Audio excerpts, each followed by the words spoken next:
a cikin wannan babban birni na Bauchi. Bahaushe ya ce Baucin Yakubu, ne kuma na ce Baucin Izala da Sunna. Ba don komai ba sai saboda gabatar da wa'azi na ƙasa da ƙasa wanda ƙungiyar Jama'atu Izalatul Bid'a wa Iqamatus Sunna ta tarayyar Najeriya ta shirya a wannan gari na Bauchi. Sai dai wannan karan an jefi tsuntsaye da yawa da dutse ɗaya. Daga cikin abin da ƙungiya ta yi, an gabatar da babbar semina ta ƙasa baki ɗaya domin fastin maluma masu zuwa tafsirin Ramadan. Bara shugaba na ƙungiyar Jama'atu Izalatul Bid'a wa Iqamatus Sunna na tarayyar Najeriya, Fadilatu Sheikh Imam Dr. Abdullahi Balalau, ta ƙarƙashin kwamitin tafsiri na ƙasa, an yi postin ɗin maluma da suka kai malami 713 da alarammomi gangaren mahaddata alƙur'ani 713. Wannan iya postin da aka yi a mataki na national, banda postin da aka yi a mataki na jihohi da ƙananan hukumomi, banda postin da aka yi na ƙasa da ƙasa.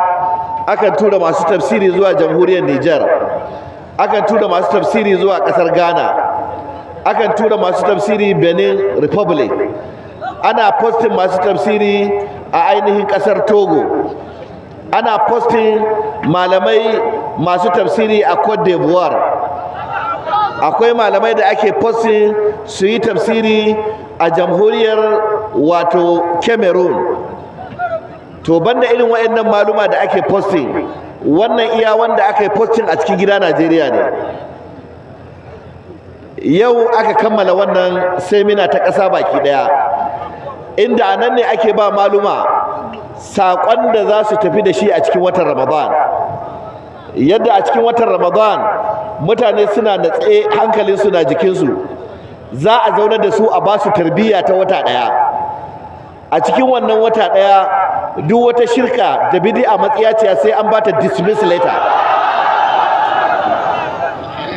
Bayan semina da aka yi ta masu tafsiri a cikin wannan gari na Bauchi, an kuma gabatar da program na da'awa committee wanda aka aika da maluma kowane lungu da sako na jihar Bauchi. A wancan wa'azin ƙasa da aka yi a Zaria a jihar Kaduna, an yi posted ɗin maluma da adadinsu wato yake da yawa ƙwarai da gaske zuwa kowane local government. To wannan karan ma ba local government da gunduma da ba a tura masu wa'azi ba.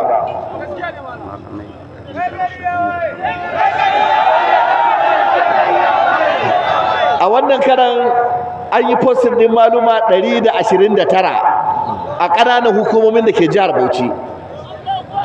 Sun gabatar da sallar Juma'a a masallatai, an gabatar da wa'azuzzuka wa matasa 'yan gabadai 'yan ko sunna ko kafar katako,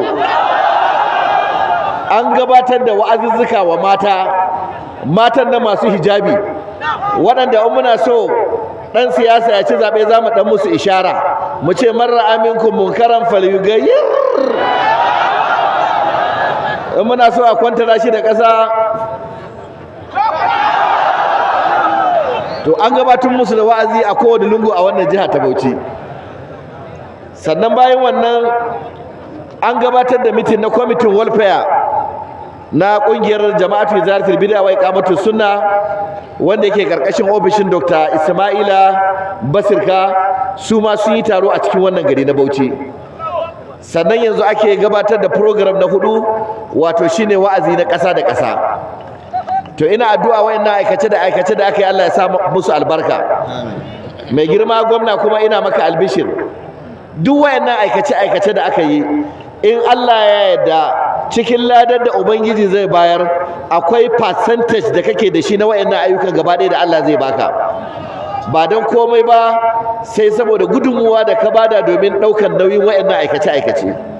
Muna addu'a Allah madaukin sarki ya ƙara ƙarfafa maka gwiwa.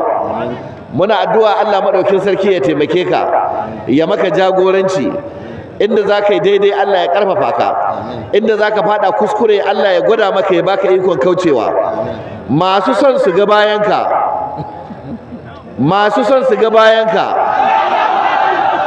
to Allah ya sa su ga bayanka amma a masallaci kana sahun gaba suna sahun baya.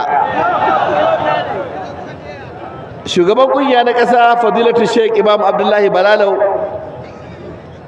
ina tabbatar maka idan ka hawo wannan mimbari zaka ga abin da zai sanya idanunka. Ni dai daga inda nake tsaye gabar da yamma kudu da arewa ban ga ƙarshen ɗan adam ba. Bayin Allah sun zo su ji maganar Allah. Ne ina ganin watakila har da 'yan izalan aljanu sun shigo cikin garin na Bauchi. Ba dogon wazi zan yi ba. A saurara.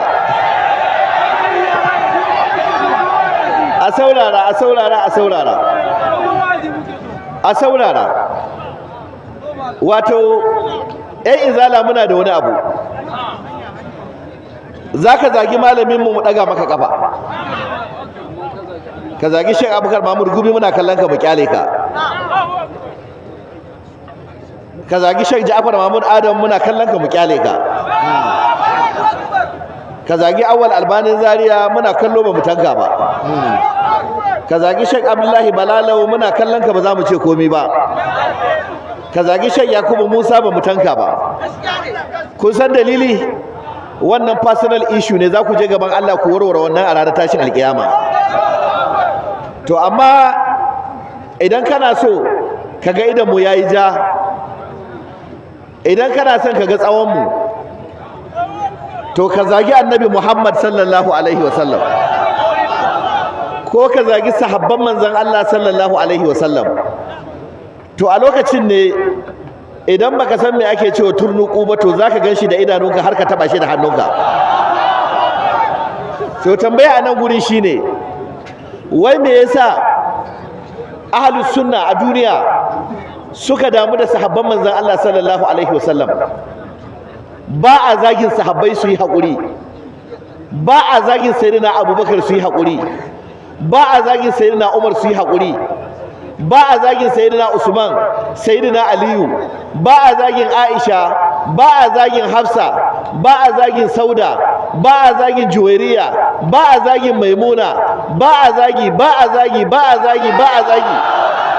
Wai me yasa muka dauki rayuwar sahabban manzon Allah sallallahu alaihi wasallam da darajar su da girman su da muhimmanci? Mun yi wannan ne saboda abinda addinin musulunci ya zo da shi, saboda kima da daraja da sahabban manzon Allah sallallahu alaihi wasallam suke da shi. Yanzu an kirkiro da wata shegantaka ta wayannan dai masu bakaken kayan nan, kaga mutum ga bakar riga, ga bakar hula, ga bakin wando, ga bakin takalmi, ga bakin ido, ga bakar aqida, yana tafiya kan bakar kwalta, kuma ga bakar tuta, sannan ga bakar zuciya, kuma ga bakin bala'i. An zagi Abu Huraira muna ji, an zagi Mughira bin Shu'ba muna ji, an zagi Aisha radiyallahu anha, an ce mata indo yan garbati, aka gaggasa mata bakaken maganganu muna ji, an zagi Hafsa, suna nan ana ta yin wannan.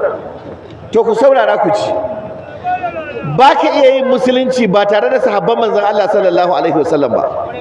Wai ma tambaya, me ake nufi da sahabi ne? What is the definition of sahabi? Idan aka ce sahabi me ake nufi? Kalmar sahabi tana da ma'ana guda biyu. Ma'ana ta farko a harshen larabci a lugha, ma'ana ta biyu a shari'a ta addinin musulunci. Ma'anar ta a lugha, in ka duba lisanul arab zaka ga an bata ma'anoni da yawa, amma duka ma'anonin idan ka tattara su za su dawo da kai zuwa ga ma'ana guda biyu: al-mulazama wal inqiyad, lizimta da kuma jawuwa. Idan kan lizimci abu baka rabuwa da shi, ko yaushe kuna tare da shi, to sai a ce ka zama sahabin abun. Kenan waɗanda suka lizimci manzon Allah sallallahu alaihi wasallam sun zama sahabban wa? Sun zama sahabban Annabi Muhammad sallallahu alaihi wasallam. ita wannan kalma ta sahabi Qur'ani ya ambace ta wurare da yawa don ya nuna alaka da ke tsakanin wani da wani ko tsakanin wata halitta da wata halitta. Ana ramma idan ka je cikin suratul kafi Allah ya yi amfani da kalmar.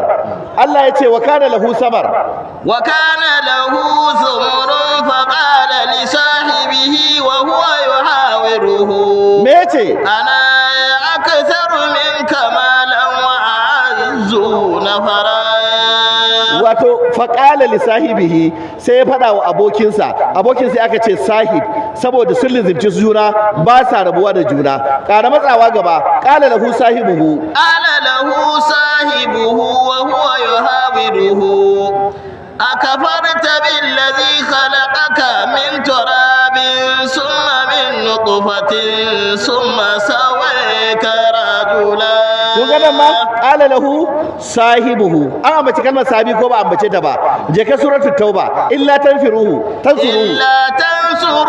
faqad nasarahu Allah yaushe idza karajahu alladhina kafaru thaniya sunaini idhuma fil gari idh yaqulu li sahibihi la tahzan inna Allah ma'ana. idh yaqulu li sahibihi yayin da yake fadawa sahabinsa wanda yake lizimtarsa. Nan ma Qur'ani ya ambaci kalmar mai ya ambaci kalmar sahabi. Ana ramma ba nan ne kadai ba Allah madaukin sarki ya ce wa ma sahibukum bi majnun. nan ma da aka ce wa ma sahibukum kalmar wato sahabi ta ƙara fitowa a cikin wannan ayar. Ba nan ba inna balawnakum kama balawna ashabal jannati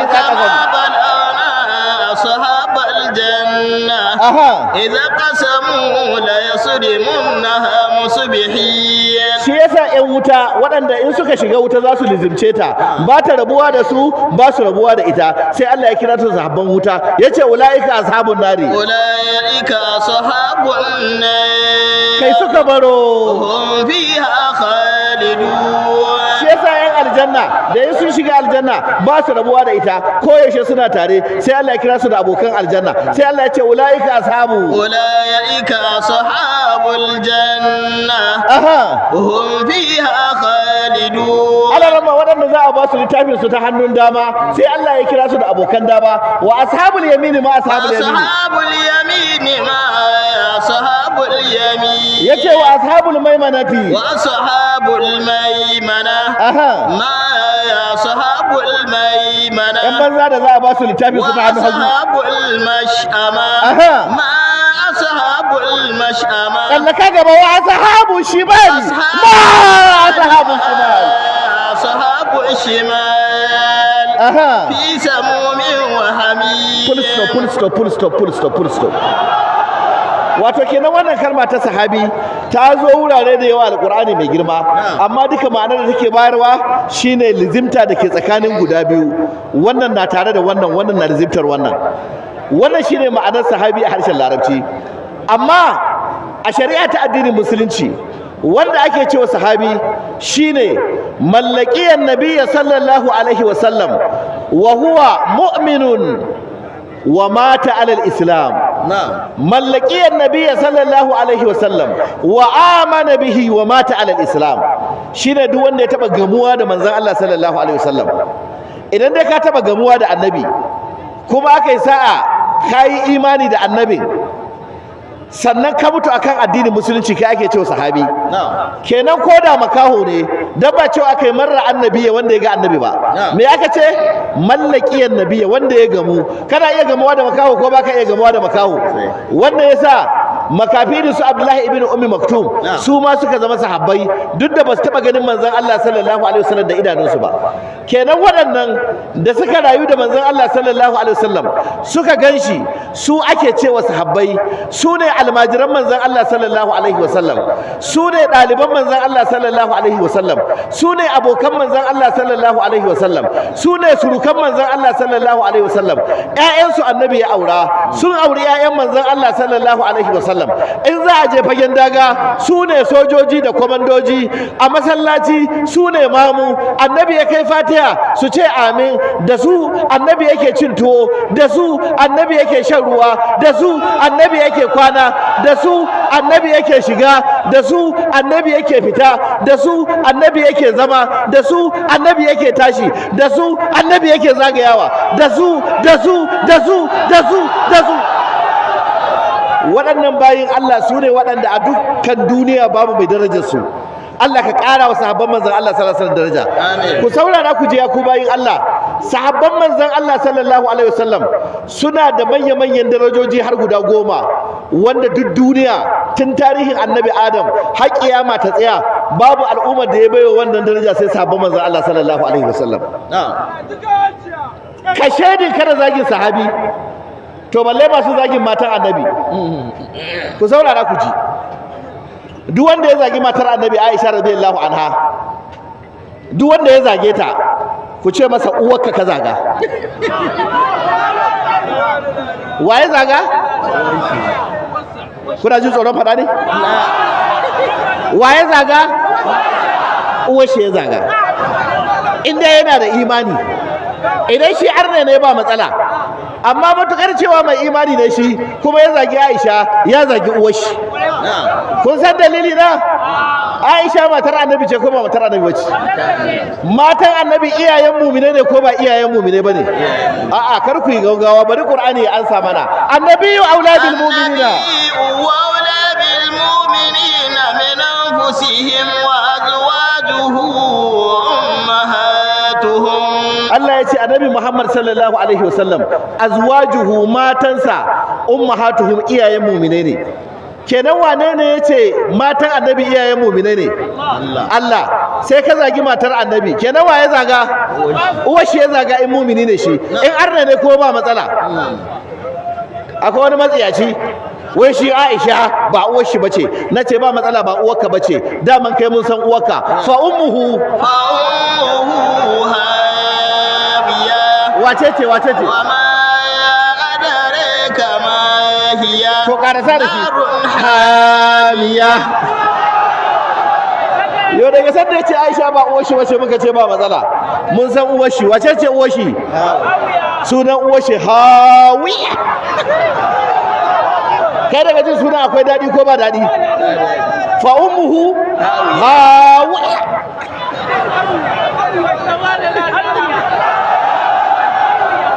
Ka santa ko baka santa ba? Wa ma adraka ma hiya, me ya sanar da kai wace ce Hawiya? Matsiyaciyar uwa. Allah ya ce narun hamiya, wata wuta ce mai tsananin zafi da za a sa dan adam ta babbaka shi. Allah ka tsare mu. Amin. Alaramma, darajar sahabbai ta farko shine su sahabban annabi, Allah da kansa ya buga stam akan imaninsu. Allah da kansa ya yarda su masu imani ne. Allah da kansa ya buga masu stam. Daraja ta kai daraja ko bata kai daraja ba? Kenan da kace sayyidina Abubakar kafiri ne, to kai da zaka zama kafiri, dan shi sayyidina Abubakar Allah ya yarda da mu'mini ne. In ka zagi sayyidina Umar kace kafiri ne, kai ne kafiri, saboda sayyidina Umar Allah ya yarda cewa mu'mini ne. Su sahabbai Allah da kansa ya buga stam, ya bada approval na imanin su. Ya zaka ka gane wannan? Ana ma tashi, tsallaka, dirka, fada cikin suratul Anfal.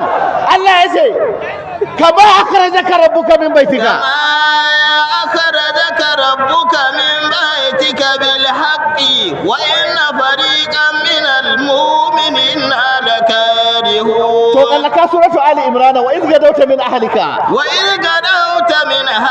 tubawwi'ul mu'minina maqa'ida lil qital.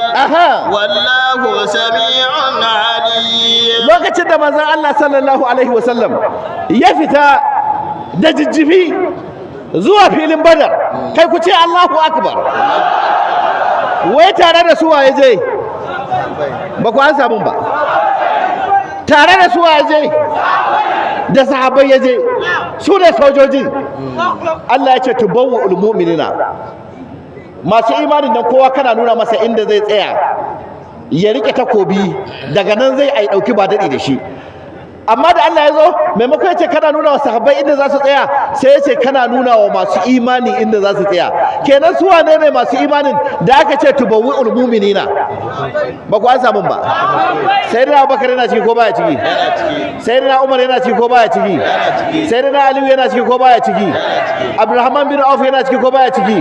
Sa'ad bin Abi Waqqas yana ciki ko baya ciki? Talha ibn Ubaydillah yana ciki ko baya ciki? Manzon Allah yana nuna musu sai Allah ya ce tubawwi'ul mu'minina.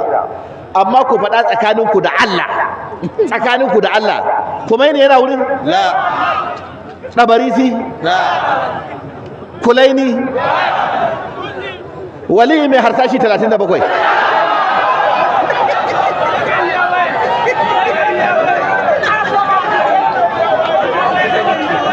O 38. Wali mai harsashi 38 yana nan?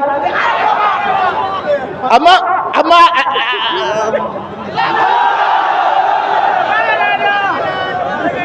ramma Allah ya ce kama akrajaka rabbuka min baitika, kamar yadda Allah ya fidda kai ya kai annabi Muhammad sallallahu alaihi wasallam min baitika daga gidanka bil haqqi da gaskiya, ka ɗebo sahabbai za a tafi fagen Badar. Allah ya ce wa inna fariqan minal mu'minina, lalle wani bangare na masu imani nan da ka tawo da su lakarihuna, ba sa so a je a yaƙi, sun fi so a tare ayari na Abu Sufyan. Da Allah su wane da mu'minan nan da Allah ya ce annabi ya taho tare da su? Sahabban wa? Allah ya kira su da mu'minai. Kenan kun yadda mu'minai ne ko ba ku yadda mu'minai bane? Duk wanda ya yadda mu'minai ne ya ce Allahu akbar. Daraja ta biyu da sahabbai su ya yadda da su. Yanzu ko gwamna ya yadda da kai a garin Bauchi nan ba za ka tada kura ba? Ba za ka riga dan muzure haka nan ba? Kana dan zara ido haka kana dan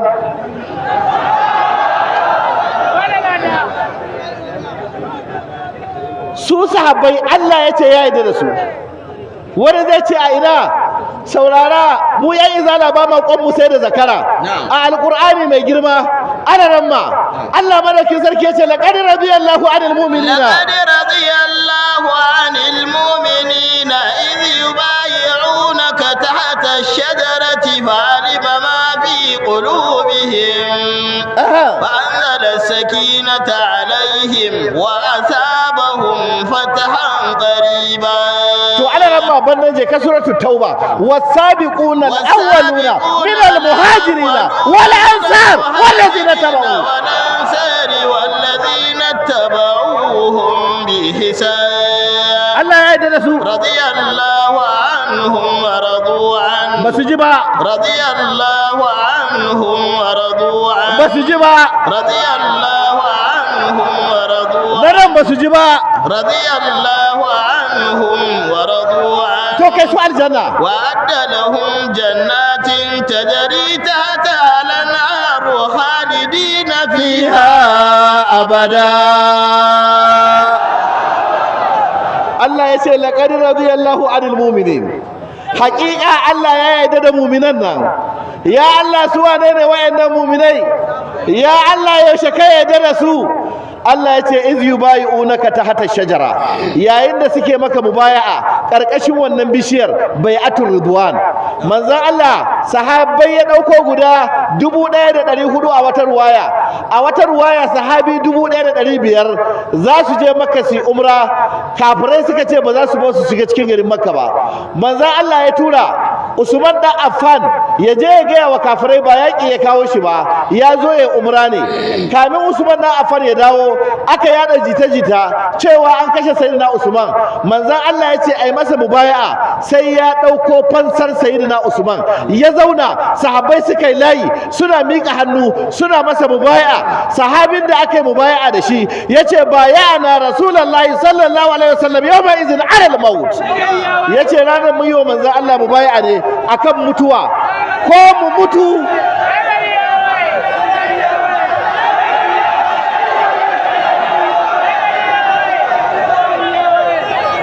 to a saurara. Allah ya ce ya yarda da su ko bai yarda da su ba? A waccan ayar Allah ya ce was-sabiquna al-awwaluna, waɗannan da suka riga kowa su ne na farko wajen karɓar addinin musulunci. da Allah suwaye suka fara musulunta Sabai. ba ku an samu ba Sabai. suwaye suka karbi kalmar shahada a bakin manzon Allah Sabai. suwaye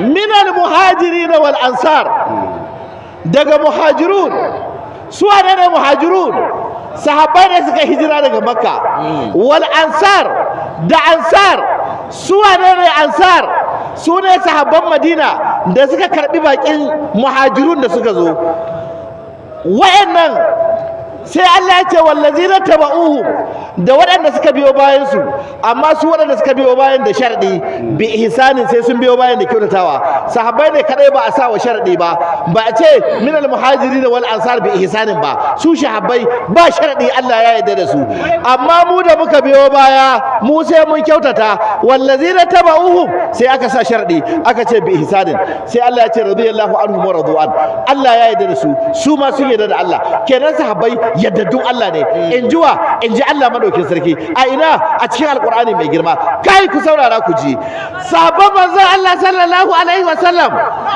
gaba ɗaya su yan aljanna ne yan ina ne sahabbai gaba ɗaya su yan aljanna ne ya daga kuna kallo na malami ba su ne fada Allah ne ya faɗa waye fada ana ramma je ka suratul hadidi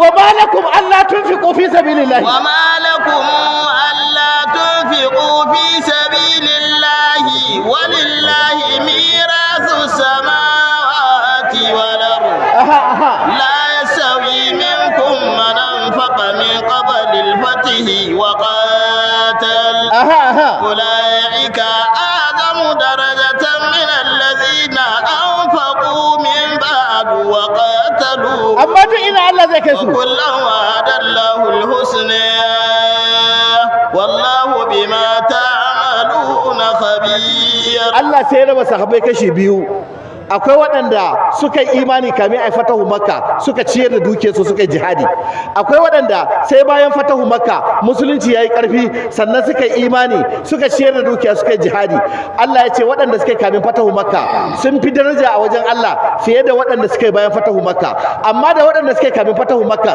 da sahabban da suka yi bayan fatahu makka Allah ya ce wa kullan wa kullan wa kullan wa kullan wa kullan Allah ya ce gaba ɗayansu wa'adallahu alhusna Allah ya musu alƙawarin alhusna da labarin tambaye ku menene alhusna wace ce alhusna lillazina ahsanu alhusna wa ziyada sai Allah ya ce wala yarhaqu wujuhahum qatarun wala dhilla ulaika ashabul janna hum fiha khalidun ashe husna din nan ita ce aljanna shi yasa aka ce ulaika ashabul janna hum fiha khalidun akwai mai wannan darajar kamar sahabi darajar sahabbai ta gaba duk laifin da suka taba yi wa Allah Allah ya yafe musu na'am malami basira taibun al-awwalun hatta laqad taba Allahu ala nabi laqad taba Allahu ala nabi wal muhajirin walladhina tabauhu wal muhajirin wal ansar alladhina tabauhu wal muhajirin wal ansar alladhina tabauhu fi sa'ati al-usra yaushe min ba'di ma kada tadhiqu qulubu fariqin minhum then what happened thumma taba alayhim innahu bihim ra'ufur rahim ala ramma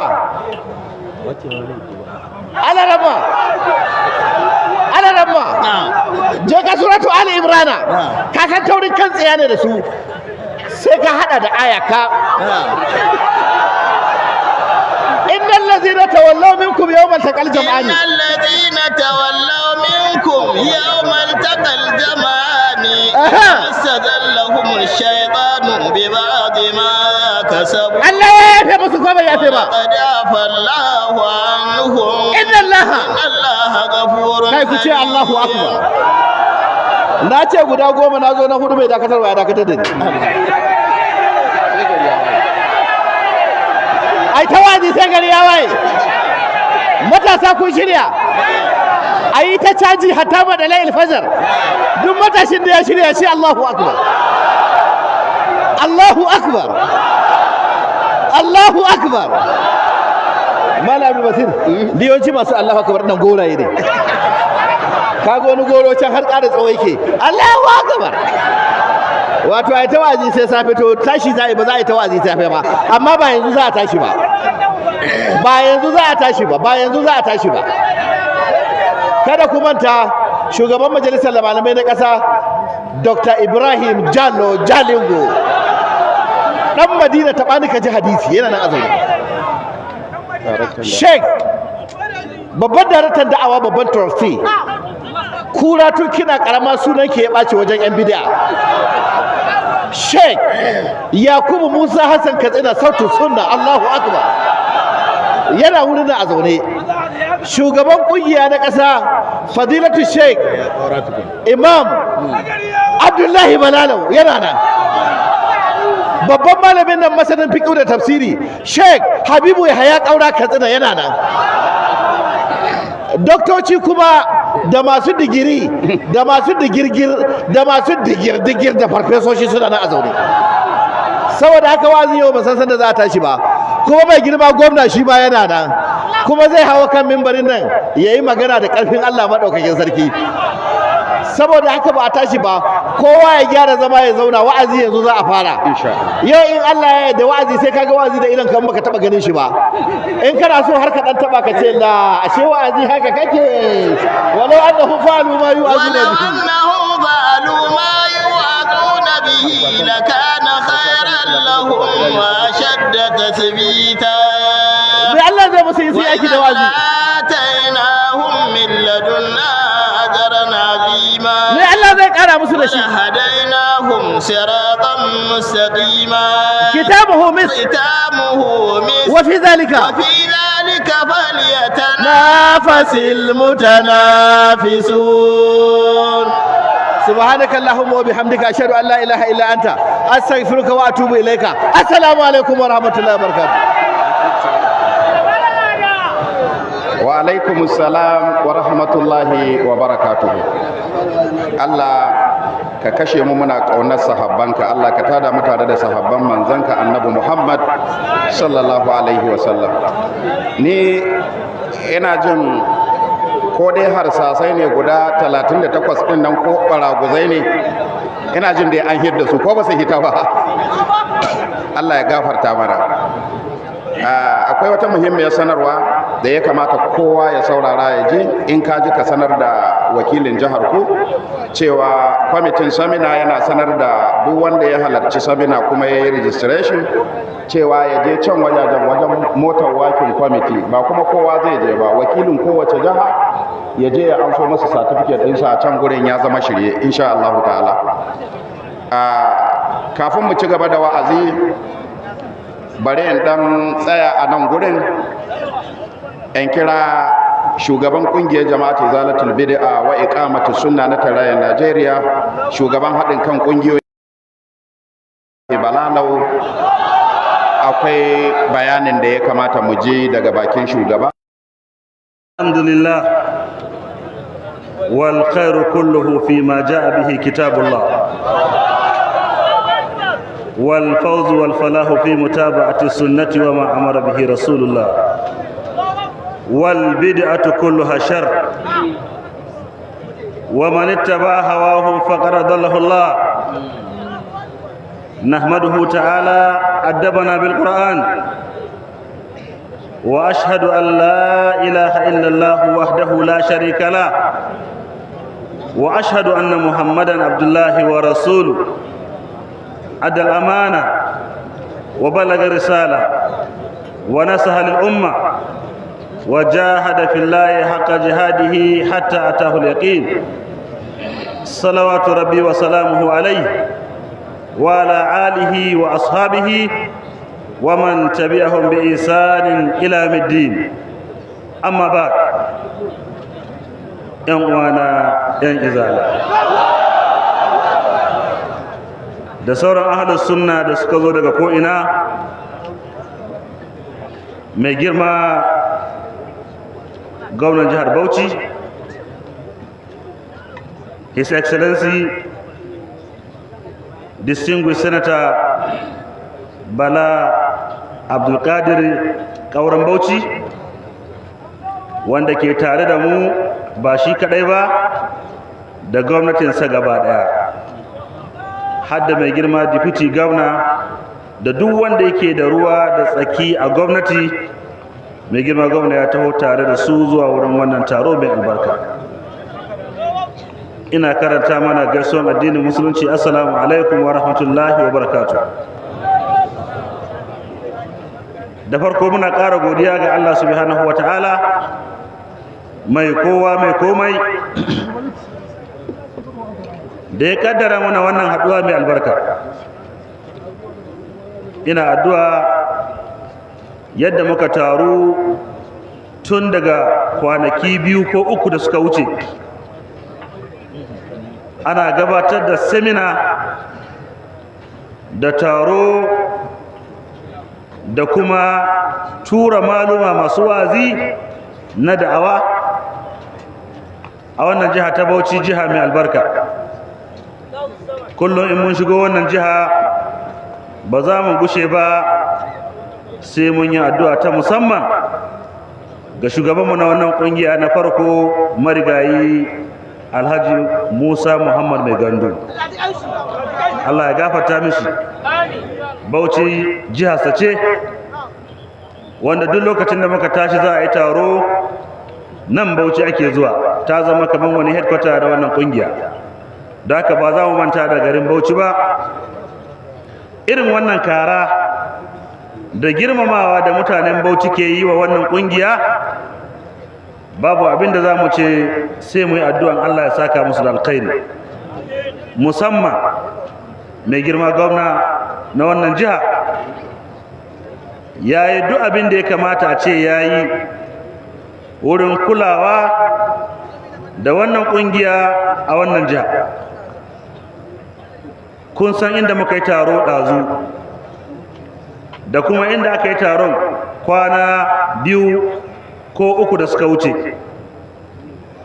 Wani katafaren gini wanda ke ɗaukan mutane da dama wurin taro na musamman, wanda duk ya san wannan wuri sama da shekara 10 ko ma an kusa 20 wurin da yake gini haka.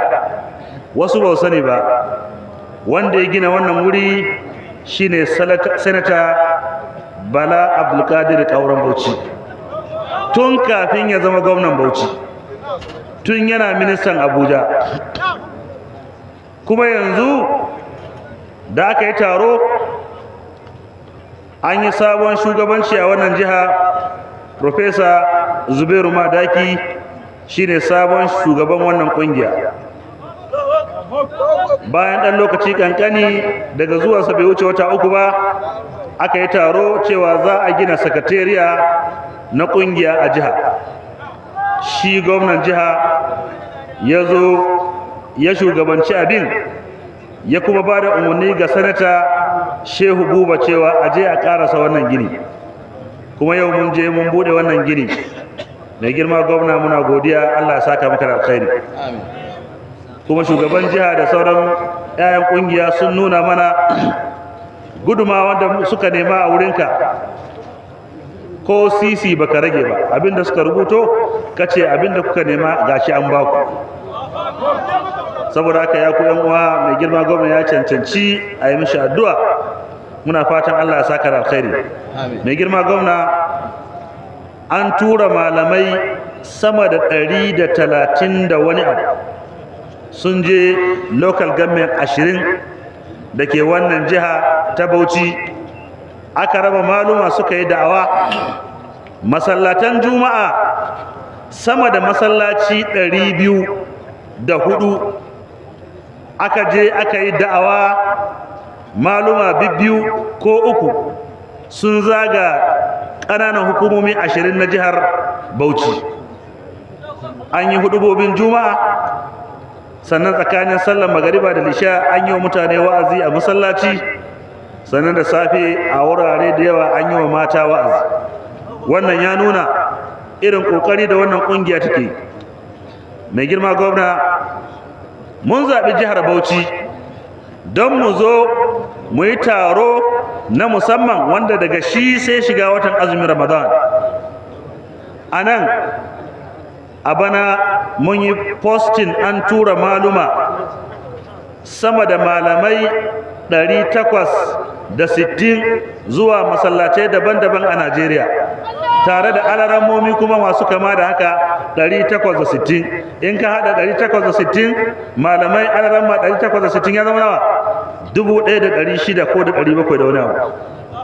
Duk wayannan malamai za su je ne don su yi tafsirin alkur'ani mai girma. Najeriya tana bukatan addu'a ta musamman. Halin da muke ciki muna bukatan addu'o'i Allah ya zauna da ƙasar mu lafiya. Tattalin arzikinmu da ya karye ya yi kaca-kaca, Allah ka farfado mana da shi. Allah ka farfado mana da shi. Muna da bukatan a yi ta gaya wa mutane cewa za a shiga watan azumin Ramadan, wata mai albarka. A yi ta addu'o'i don nema wa ƙasan zaman lafiya. Malaman na masu tafsiri idan sun je sun zauna su karanto mana falala da daraja na wannan wata mai albarka da alkhairin da ke ciki, su ƙara nan naga da jaddada sanin tauhidi, sanin Allah subhanahu wa ta'ala, da kuma ƙara nuna wa mutane matsayin manzon Allah, tsara da amincin Allah su tabbata gare shi da sahabbansa, kamar yadda yanzu babban sakatare Sheikh Dr. Muhammad Kabiru Gombe ya yi mana magana akan falala na sahabban manzon Allah. Ya ku masu zuwa tafsiri, ku ji tsoron Allah, ku ne wakilan wannan kungiya, ku yi abin da ya kamata, kuma ku yi kira zuwa ga haɗa kan al'umma musulmi. Muna fatan Allah shi ba mu zaman lafiya. Ya mai girma gwamna, muna fata da kai da sauran gwamnoni 'yan uwanka, har ma da shugaban ƙasa da kake iya ganinsa, da sauran waɗanda suke sama, a gaya musu wannan hali da ake ciki akwai bukatan a yi tunani na musamman don a sassauta wa al'umma musulmi. Za a shiga watan azumin Ramadan. Irhamu man fil ardi yarhamukum man fis sama. Ku tausaya, ku yi sauki, ku kawo sauki. Duk mutumin da ya zamanto merciful to the masses, the most merciful Allah subhanahu wa ta'ala will have mercy upon him. Duk mutumin da ya zama ya tausaya, ya yi sauki ga talakawa, to Allah mai rahama mai jin kai shi ma zai tausaya mishi. Ina fata za ku yi tunani duk abin da za ku iya yi don a samar da sauki ga al'umma. Al'umman nan suna ƙaunan ku, suka zaɓe ku. Babu wanda zai zo an zaɓe shi ya yi shugabanci, sannan kuma a tunaninmu da zatonmu ba zai zo ya kawo al'umma tsanani ba. Saboda haka muna fatan duk hanyar da za ku samar da sauƙi, ku samar da sauƙi, sannan mu kuma mu taya su da addu'a. In jarabawa ne Allah yake mana saboda wani laifuffuka da muke yi, Allah mun tuba, Allah mun tuba, Allah ka gafarta mana. Mu yi amfani da wannan dama mu yi ta istighfari. Qur'ani ma yace fa qultu astaghfiru rabbakum innahu kana ghafara. astaghfiru rabbakum innahu kana ghaffara. Ne Allah zai yi alarama. Yursilis samaa alaykum midrara.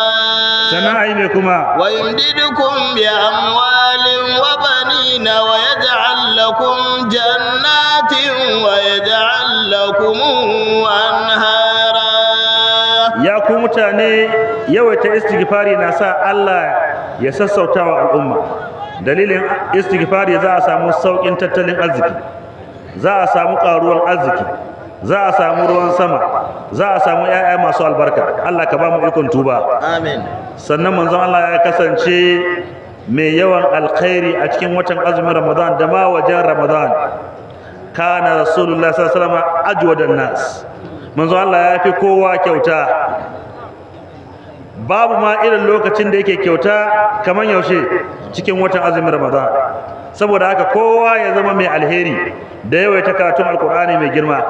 Mai girma gwamna, kafin mu kira ka sa albarka, kai jawabi ga waɗannan ɗimbin al'umma daga ko'ina a Najeriya.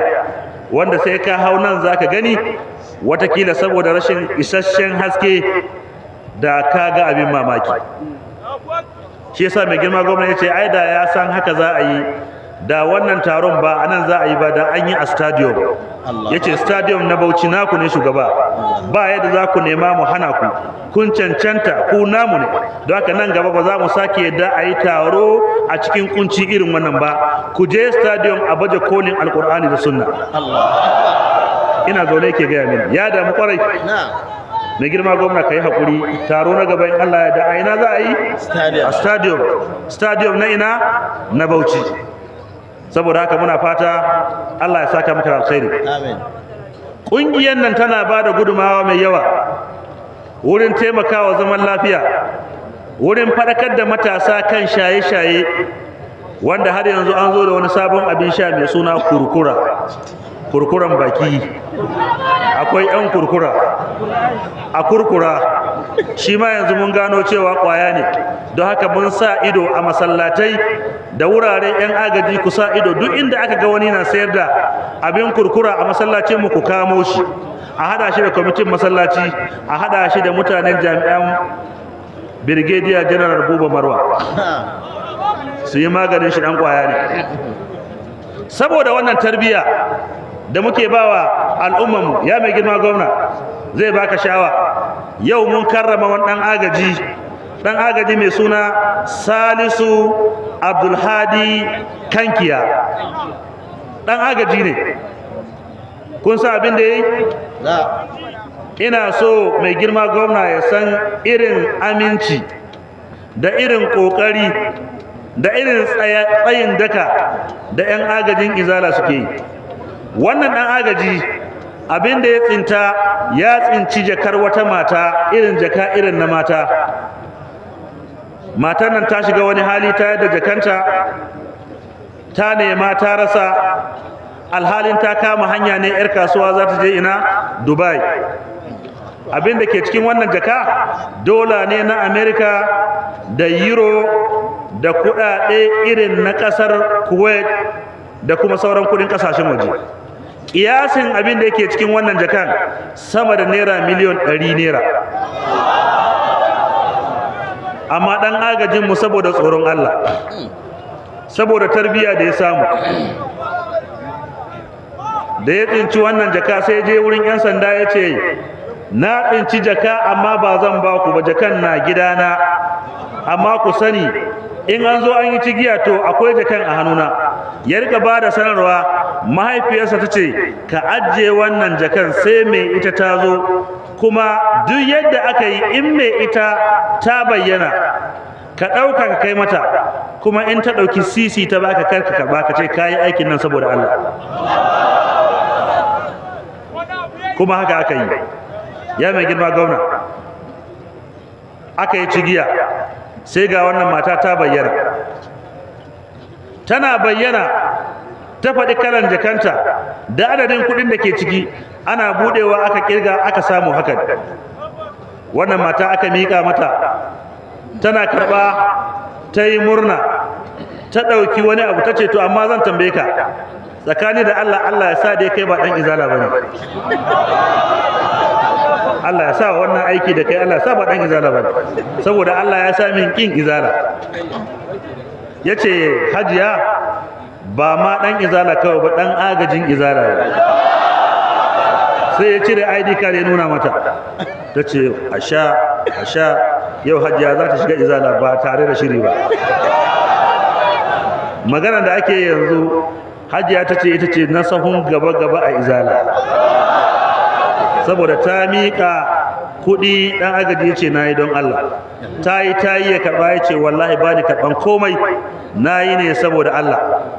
Wannan ɗan agaji mun karrama shi, mun kira taro ɗazu, darakta na agaji ya kawo shi, ni da kaina na miƙa mishi wato takarda na girmamawa, wanda ƙarshe mu kuma a ƙungiya na ƙasa na ce abinda za mu yi maka tun da ka yi aikin nan saboda Allah, kujeran hajji na bana ya tabbata gare ka. Mun ba da kujeran hajji na san ma saboda kishin gwamnan Bauchi yanzu ba mamaki yana hawa ya ce takwarana na kwace kujerar nima na bashi, na san zai min haka, amma ba roƙo nake yi ba. Saboda haka yanzu kafin in taso sai wani ɗan izalan kuma ɗan agaji honorable member a majalisa ta ƙasa National Assembly honorable Abdulmalik Zannan Bungudu sai kira ni yace shugaba na ga kwazon da wani ɗan agaji yayi mana ya fi da mu kunya, don Allah shugaba ina son wannan ɗan agaji ina yake to gashi nan to daga award ga award da aka bashi, Allah ya maka albarka. To bayan nan honorable Abdulmalik Zannan Bungudu ya bugo min waya yace don Allah gobe zai turo da kuɗi naira miliyan 2 in ba wannan ɗan agaji, don a ƙara ƙarfafa shi ya je jari ya yi sana'a, a gwada mishi in kai gaskiya zai rike ka. Saboda haka ya kai ɗan agaji, Allah ya maka albarka. Gashi kai yi saboda Allah, ka ki karɓan komai, gashi Allah na ta buɗa maka hanyoyi daban-daban. Allah ya sa albarka. Za ku yi koyi da shi ko ba za ku yi ba? Don Allah ya ba mu ikon yin koyi, Allah shi ba mu ikon daurewa a yi aiki saboda Allah.